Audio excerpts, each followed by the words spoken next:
দেখেন আমরা সিনেমা শেষে একটা মেসেজ দিয়ে দিয়েছি এটা যে তাণ্ডব 2 লোডিং এবং উপরে একটা ইউনিভার্সের একটা মেসেজ আছে। যেহেতু মাত্র আজকে রিলিজ হলো, অনেক দর্শক এখনো দেখে নাই, তা আমরা ডিরেক্ট স্টেটমেন্ট দিতে চাই না। আর কিছুদিন পর আমরা অফিসিয়ালি বলব।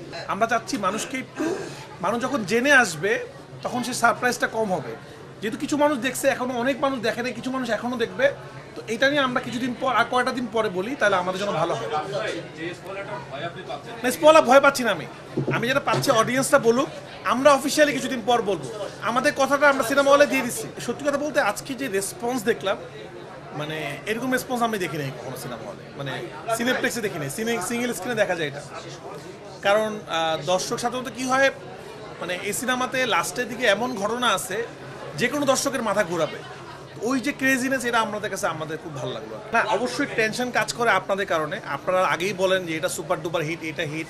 তো এটা যে কোনো মানুষের কাছে এটা একটা প্রেশার যে এটা আসলে একটা যে কোনো ডিরেক্টর বা শিল্পীর জন্য একটা সিনেমা বানালেই যে এটা যে ব্যবসা সফল হবে, এটা একটা প্রেশার। ওটা তো থাকেই, কিন্তু আমি খুবই কনফিডেন্ট ছিলাম তাণ্ডব নিয়ে। আমার টিম খুব কনফিডেন্ট ছিল, আমার আর্টিস্টরা খুব কনফিডেন্ট ছিল। আমি জানতাম আসলে কী হবে। এবং তাণ্ডবে আমরা যেটা ঘটিয়েছি এটা বাংলাদেশে হয় নাই, ইভেন আমাদের পার্শ্ববর্তী বাংলা ইন্ডাস্ট্রিতেও এটা হয় নাই। তো এটা আমরা ঘটাই দিচ্ছি, এটা আমাদের আসলে সেলিব্রেট করা উচিত। যে ইউনিভার্সের কথা আমরা বলছি, সামনে আরও বিস্তারিত আমরা বলবো।